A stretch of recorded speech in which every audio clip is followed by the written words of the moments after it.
옆 사람과 인사합니다. 사랑하고 축복합니다.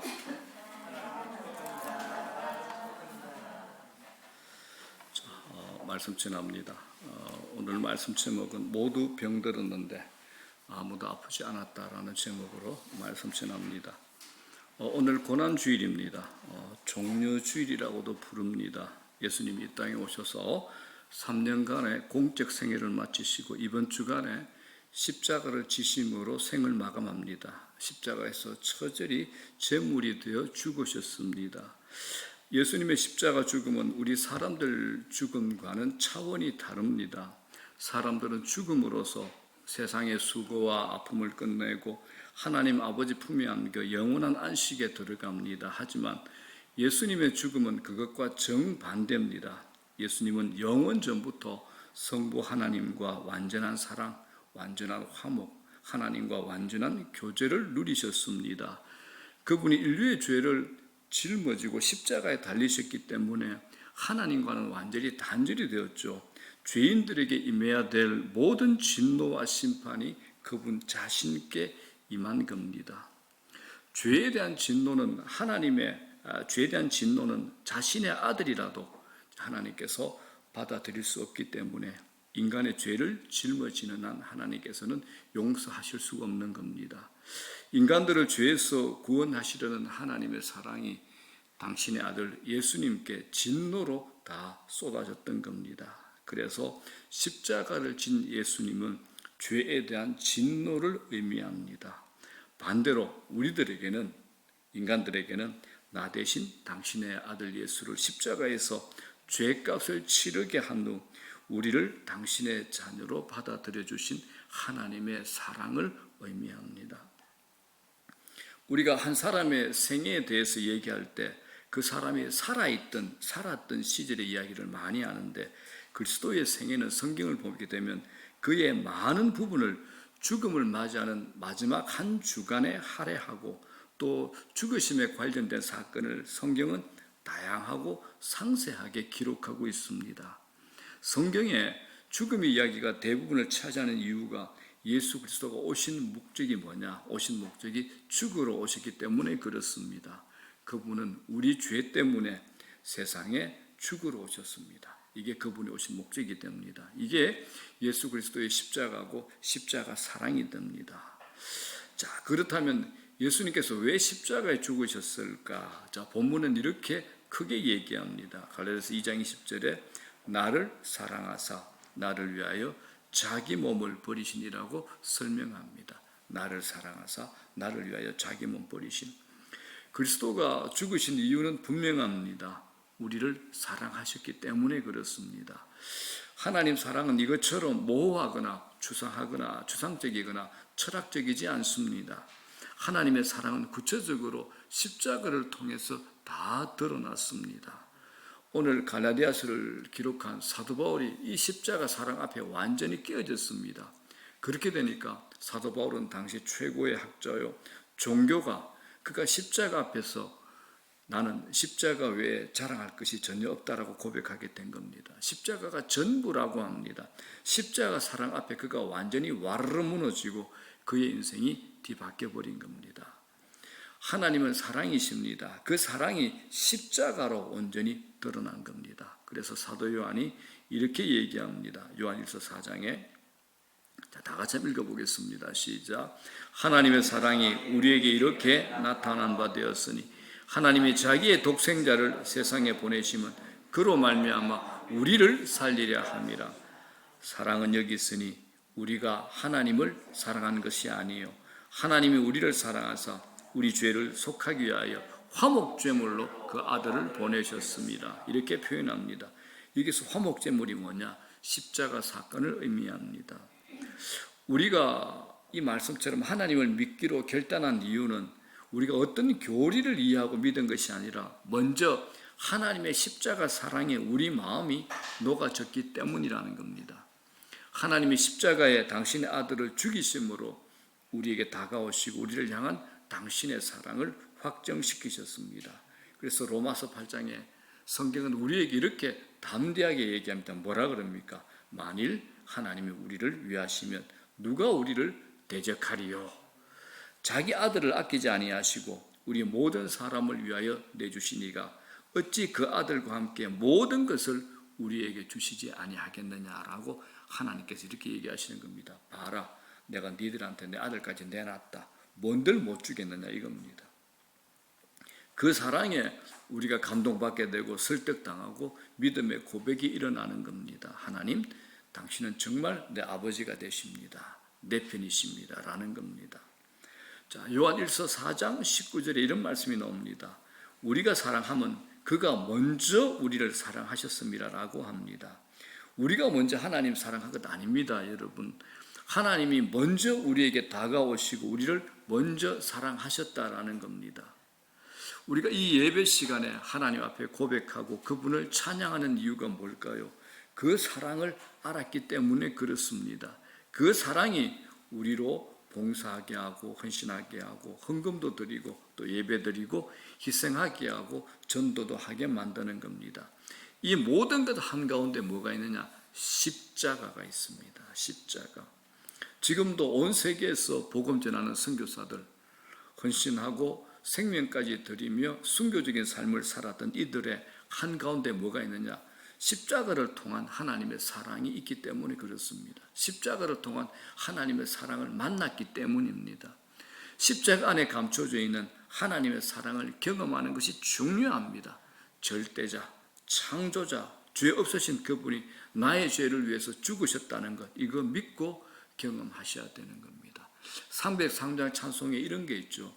날 위하여 십자가에 중한 고통 참으사 대신 죽은 주 예수의 사랑하신 은혜여 보배로운 피를 흘려 영영 죽을 죄에서 구속함을 받은 우리 어찌 찬양 안 할까? 날 위하여 나 때문에 십자가의 중한 고통 참으신 것,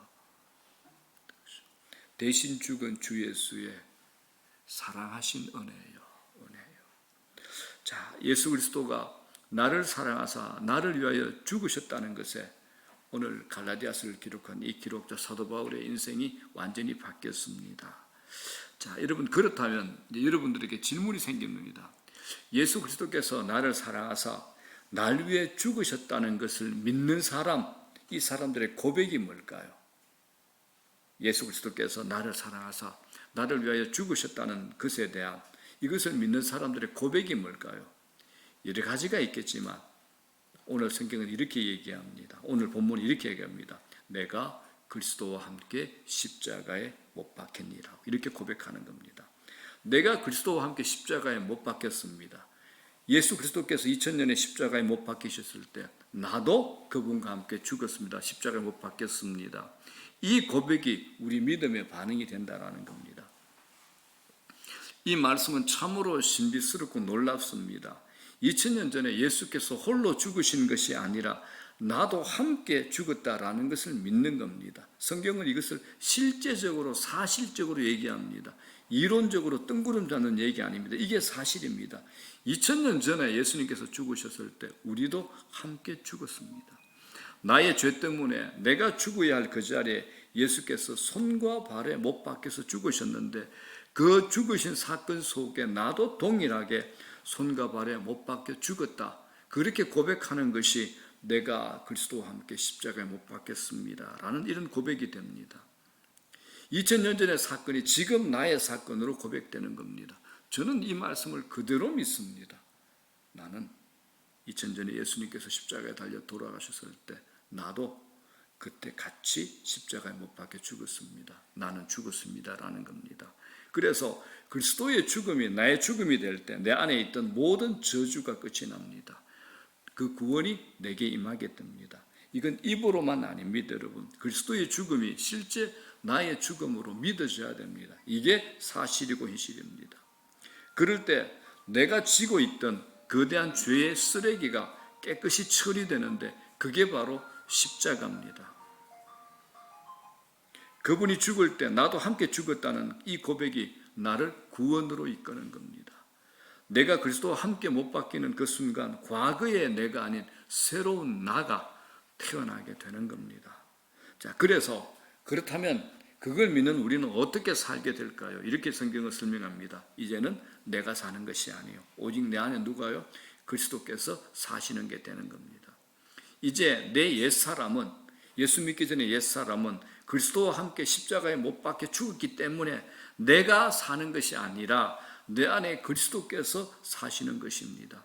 이것이 실제가 되어야 우리 안에서 복음의 향기가 이제 퍼져나오죠. 우리 삶이 복음의 편지가 되죠. 내 걸음걸이가 복음의 광고판이 되는 겁니다. 뿐만 아니죠. 삶의 두려움이 사라집니다. 우리를 힘들게 하는 부러움, 열등감 이런 것들이 다 사라지는 겁니다. 부러우면 지는 거다라는 말이 있잖아요. 중국의 한 우유 제품 회사에서 제품 홍보 전략을 세웠습니다. 아주 산뜻한 100대의 우유 배달 차량에 멋진 브랜드 로고를 새겨서 도시 이곳저곳을 달리게 했는데 금방 사람들의 시선을 사로잡아서 매출이 순식간에 뛰어올랐습니다. 얼마나 좋았겠습니까? 그런데 얼마 못 가서 우유 판매가 급격히 또 줄어든 겁니다. 회사에서 비상이 걸렸죠.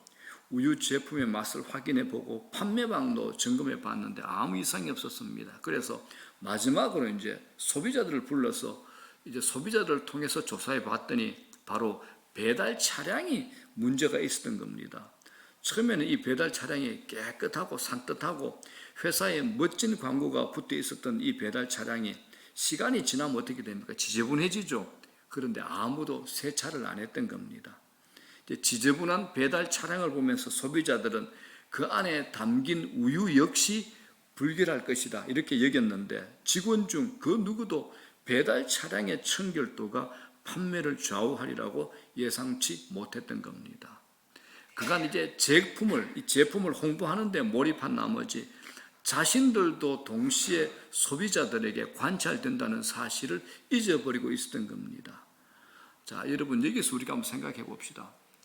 배달 차량과 우리가 믿고 있는 이 복음이 무슨 상관이 있을까 싶지만 우리 자신이 복음을 전하는 걸어다니는 광고판이라는 이 생각을 하게 되면 이 말씀은 우리가 금방 알아들을 수 있습니다. 그래서 우리가 예수 믿는 자의 삶을 바로 살려면 복음은 선포되는 동시에 관찰된다는 사실을 마음에 새기셔야 됩니다. 우리 복음은 선포되는 동시에 관찰된다는 겁니다. 요즘은 얼마 전과 또 다릅니다. 요즘 사람들은 예수 믿고 있는 사람들의 복음을 듣기도 하지만 동시에 그것을 전하는 사람, 이걸 메신저라 그러죠. 복음의 메시지를 전하는 사람, 메신저라 그러죠. 이 메신저를 보면서 확인하려고 합니다. 그래서 우리가 무엇을 말하기보다는 그들이 무엇을 듣는가를 우리가 눈여겨봐야 됩니다. 세상은 복음과 복음 전하는 사람을 동일시합니다. 이제는 복음과 복음 전하는 사람을 동일시합니다. 똑같이 봅니다. 메시지와 메신저를 동일시한다는 겁니다. 우리는 자꾸 이제 복음의 메시지만 강조합니다. 예수 믿으면 구원받아. 하나님 믿으면 너무 좋아. 자기는 엉뚱하게, 자기는 제대로 살지 못하면서 자꾸 메시지 강조합니다. 그런데 세상 사람들은 그것을 전하는 우리들에게 더 주목합니다. 세상은 이 둘을 구분하지 않는다라는 겁니다. 여러분, 우리가 지금 보고 있는 이 현실이 어떻습니까? 성경은 아는 것 같은데 삶의 변화가 보이지 않는 신자가 얼마나 많습니까? 교회는 나가는데 교회의 본질과 목적이 무엇인지 모르는 사람도 많습니다.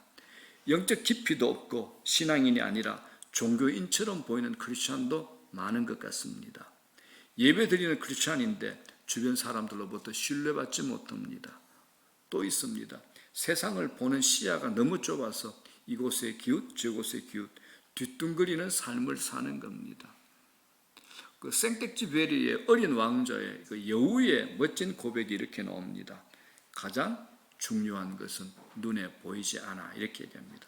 가장 중요한 것은 눈에 보이지 않아. 성경에도 이런 말씀이 나오죠. 고린도후서 4장 18절에 우리가 주목하는 것은 보이는 것이 아니요 보이지 않는 것이니 보이는 것은 잠깐이요 보이지 않는 것은 영원합니다. 자, 우리가 주목하는 것은 뭡니까? 보이지 않는 겁니다. 우리는 보이는 것에 휘둘리는 세상, 여기에 살고 있습니다. TV 광고가 15초죠, 그죠?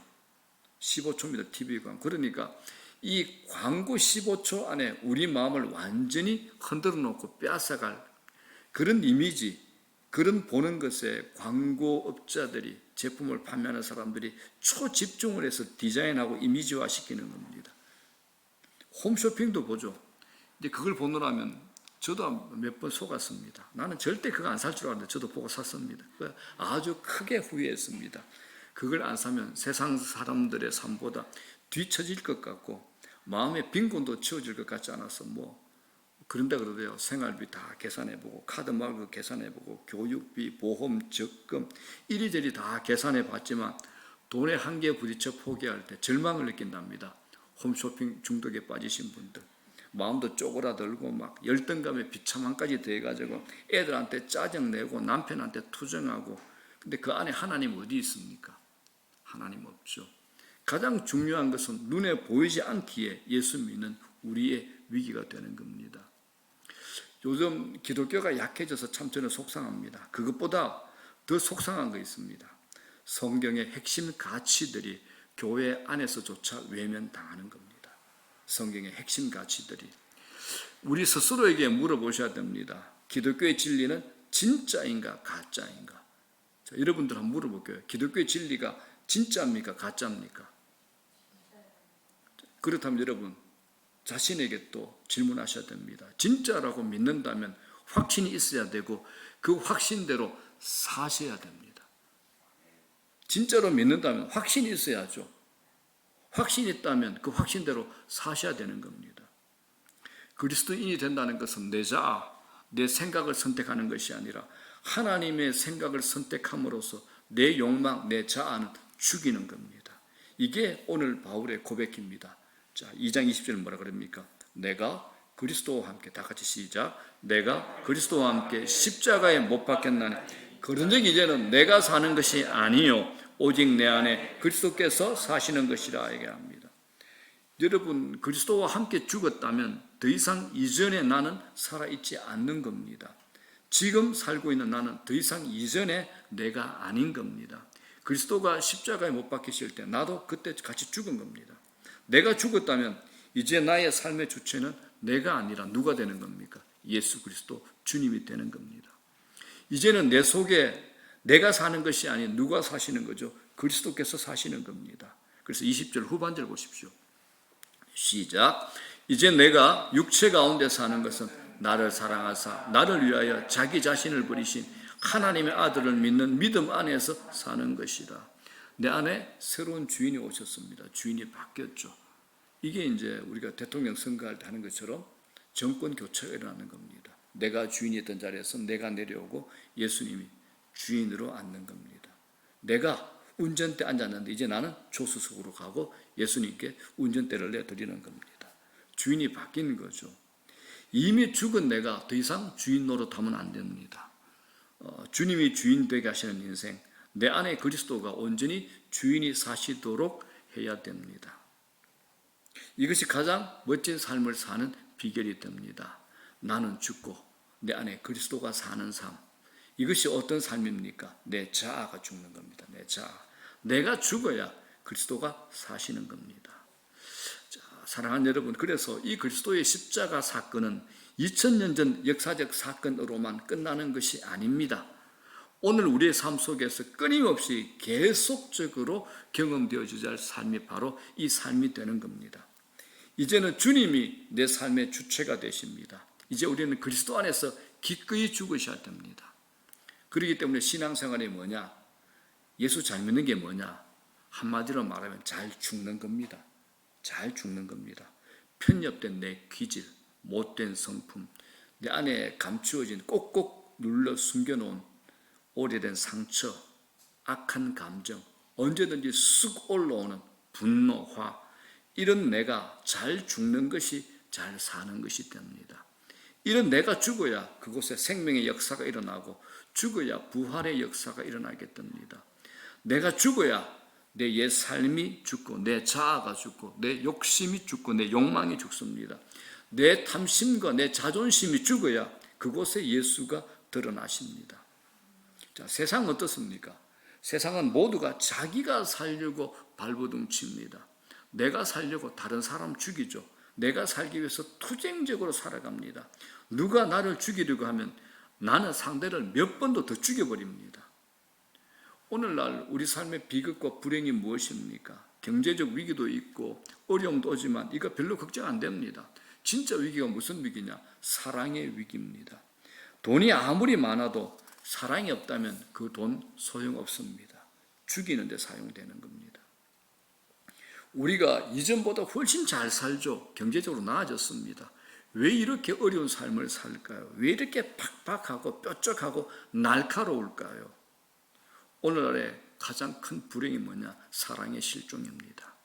부부간의 사랑, 부모와 자녀 간의 사랑도 이전보다 못해졌습니다. 사랑이 어디론가 사라져버렸습니다. 사랑이 드라마 속에만 있는 것 같습니다. 왜 사랑이 이렇게 말라버렸을까요? 이유는 하나입니다. 강한 자기애, 지독한 이기주의 때문에 그렇습니다. 자기가 살려고 다른 사람 희생시킵니다. 이건 병적 자기애죠. 십자가는 전혀 다른 겁니다. 자기의 성공을 위해서 다른 사람 희생시킵니다. 자기밖에 없습니다. 날마다 자신을 묵상하고 자신을 생각하고 자신만을 위해서 살아가는 겁니다. 그렇게 성공한 사람들의 병이 있습니다. 성공 이후에 후유증을 앓습니다. 소위 성공 우울증이죠. 홀로의 성공 없습니다, 여러분. 성공을 했는데 주위에 사랑을 나눌 대상이 없어져 보십시오. 성공을 했는데 다른 사람들의 관계를 상실한다면 그 성공이 무슨 의미가 있겠습니까? 자기만의 행복을 추구한다면 그 사람 곁에 사람들이 있을 리 만무합니다. 그래서 자기만 생각하고 자기만 살겠다는 생각에서 빨리 빠져나오셔야 됩니다. 내가 빨리 빠져나오셔야 됩니다. 십자가가 우리에게 가르쳐 준 것은 내가 살기 위해서 다른 사람을 죽이는 것이 아니라 다른 사람을 살리기 위해서 내가 죽어야 한다는 겁니다. 내가 살기 위해서 남을 죽여보면 그만 죽는 게 아니죠. 나도 죽습니다. 여러분 아시죠? 악한 자를 이기려면 내가 더 악해져야 이길 수 있습니다. 악한 자를 이기려면 내가 더 악해져야, 그 사람보다 더 악해져야 이길 수 있습니다. 이길지는 모르지만 내가 먼저 망가지는 겁니다. 망가지는 거죠. 사람들은 자기만 살면 살 것이라 착각하죠. 속지 마십시오. 거짓말입니다. 십자가의 원리는 반대입니다. 내가 살려고 하면 다른 사람 사랑하셔야 됩니다. 사랑을 하는 행위는 타인을 위한 이타적 행위입니다. 그러나 결국 그 사랑이 내게로 돌아옵니다. 우리가 가정 안에서, 교회 안에서, 셀 안에서, 직장 공동체 안에서 관계가 불편하고 힘든 이유 딱 하나입니다. 죽지 않는 자아 때문에 그렇습니다. 자아를 쌓은 곳에 행복이 찾아올 리 없죠. 이기심의 독소가 얼마나 강한지 모릅니다. 죽지 않는 내 자아, 이기심의 독소, 이건 남을 죽이기 전에 이미 자기 자신이 먼저 죽게 되는 겁니다. 그렇기 때문에 남을 사랑하려면 내가 죽어야 됩니다. 내가 죽어야 됩니다. 다른 사람을 세워주려고 하면 내가 죽어야 됩니다. 어제도 제가 예배 준비하러 오는데 또 한 사람이 저를 팍팍 긁었습니다. 꼭 주일날 되면, 토요일날 설교 준비하러 올라오는데 팍팍 긁었습니다. 하나님 어떡해요? 이제 설교 준비하기 전에 이제 3층에 올라와서 기도하는 거 딱 하나. 주님, 손희성이는 이미 죽었습니다. 손희성이 이미 죽었습니다. 그리고 이제 2층에 내려가서 이제 설교 준비하게 된 겁니다. 특히 이제 목회자들, 교역자들에게 이런 거 참 많을 겁니다. 특별히 이제 설교 준비할 때, 어떤 무슨 예배 인도할 때 이런 일 참 많습니다. 자극적인 거, 이상한 전화 많이 옵니다. 그때 거기에 따라가면 설교도 망하고 준비도 다 망하는 겁니다. 그때는 어떻게 됩니까? 내가 죽는 겁니다. 오늘도 손희성이는 죽었습니다.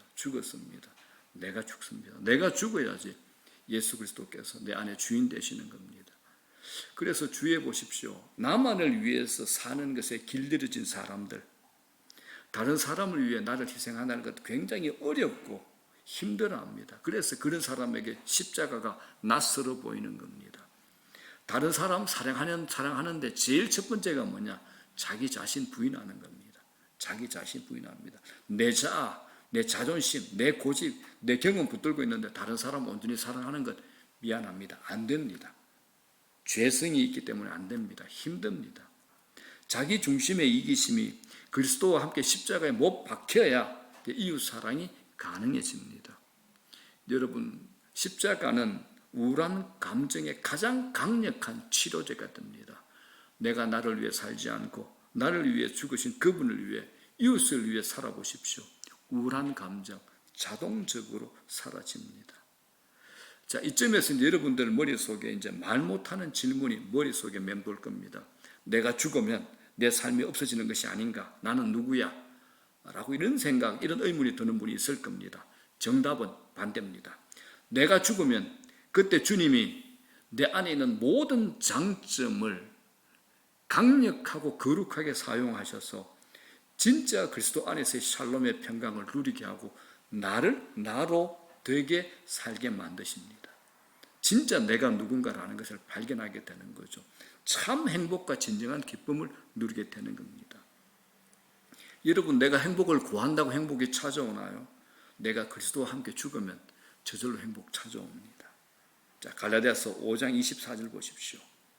다 같이 시작. 그리스도 예수의 사람들은 육체와 함께 그 정욕과 탐심을 십자가에 못 박았느니라. 십자가에 못 박았느니라.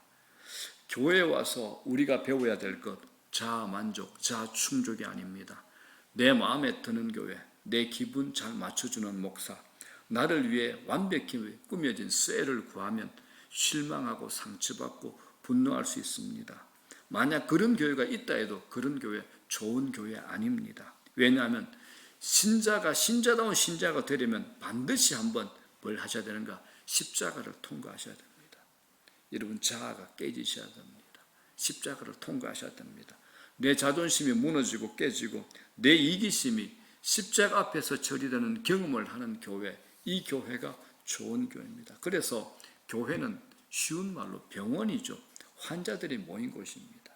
우린 자꾸 교회를 거룩한 곳으로 생각하는데 다들 아파서 오신 분들입니다. 병원입니다. 영적 병원, 환자들입니다. 이 속에서 우리 자아가 깨지는 겁니다. 이게 이제 영적 수술 때 올라가는 거죠. 그럴 때 우리에게 온전한 치유가 일어나는 겁니다. 나는 죽고 예수로 사는 삶이 되는 겁니다. 자, 사랑하는 여러분, 그리스도 안에서 기꺼이 옛 자아가 죽어지는 경험을 해보십시오. 우리 가정 안에서 행복이 넘쳐납니다. 관계 안에서 회복이 일어나고 깨어진 가정이 살아나는 겁니다. 그래서 저는 여러분에게 이렇게 권합니다. 죽기만 해보십시오. 죽으십시오. 여러분의 가정, 여러분의 셀, 여러분들이 속한 믿음의 공동체는 천국이 될 겁니다. 천국이 될 겁니다. 내가 죽으면 묶여있던 모든 관계들이 풀리는 역사가 일어납니다. 이건 주님께서 우리에게 하신 약속입니다. 죽어지는 것 두려워하지 마십시오. 자, 그렇다면 여러분, 누가 죽을 수 있을까요? 그리스도의 죽음 이후에 찾아온 부활을 믿는 사람 죽을 수 있습니다. 여러분, 십자가로 끝난 건 아니죠. 뭐가 찾아왔습니까? 부활이 찾아왔죠. 승리의 비결은 십자가를 통과한 후에 부활이 찾아온 겁니다. 우리 신앙의 정중간에 그래서 십자가와 부활이 놓여 있는 겁니다. 오늘도 우리는 그리스도와 함께 죽는 경험을 계속해 나갈 때 끊임없이 우리 삶이 부활되는 역사가 일어날 겁니다. 죽는 것 두려워하지 마십시오. 어떤 때는 내 자존심이 죽어질 때 막 창피합니다. 수치심이 옵니다. 치욕적인 경험을 할 때도 있습니다. 그런데 그때라도 그리스도와 함께 죽으면, 내가 죽으면 하나님께서 다시 멋지게 이렇게 세워주시는 겁니다. 이게 부활의 약속이죠. 내가 죽어야 내 안에 그리스도가 사시고, 내가 죽어야 부활의 예수께서 우리를 다시 이렇게 세워주실 겁니다. 늘 사고를 치죠. 내 자아는. 우리 모두 알잖아요. 어떤 분들은 드러난 사고, 어떤 분들은 감추어진 사고, 그럴 뿐이지 우리 다 사고 칩니다. 다 사고쟁이입니다. 그래서 늘 사고를 치는 나라는 자의 존재가 커지면 소망 없습니다. 나는 죽어야 됩니다. 그러면 나를 만족시키고자 하는 욕심이 없어지기 때문에 자존심 상할 일 없죠. 누가 뭐라고 해도 신경 예민해져서 화낼 필요도 없습니다. 내가 온전히 죽으면 주님이 살려주실 줄 믿습니다. 저는 이렇게 말씀드립니다. 반 죽지 말고 완전히 죽으십시오. 완전히 죽으십시오.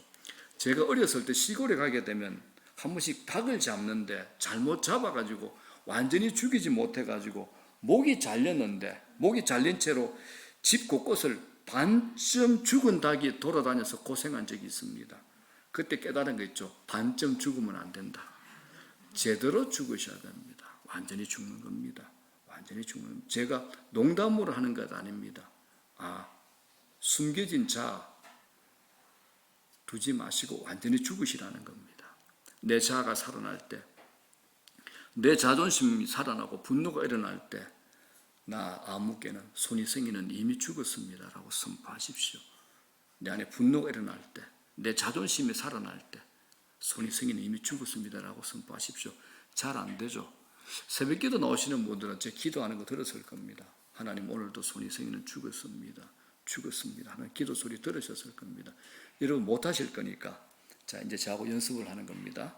나 손이성이는 이미 죽었습니다 라고 자, 3번씩 자신 있게 큰 소리로 주님 앞에 선포하는 겁니다. 시작. 나 손이성이는 이미 죽었습니다. 2번 더 시작. 나 손이성이는 이미 죽었습니다. 한 번 더. 나 손이성이는 이미 죽었습니다. 자, 여러분 성경에 기가 막힌 얘기가 있죠. 에스더 죽으면 죽으리라 했을 때 그 자신만 산 것이 아니라 그 민족까지 살렸습니다. 그래서 십자가와 부활의 원리는 우리 삶의 정확한 진리를 보여줍니다. 내가 죽으면 우리 가정 살아납니다. 내가 죽으면 내 인생 하나님께서 붙드시는 겁니다. 그래서 죽으면 산다는 원리를 깨닫고 살 때 얼마나 큰 축복이 있는지 모릅니다. 우리가 죽을 때 그곳에 예수의 향기가 납니다. 우리가 죽을 때 생명의 역사가 일어납니다.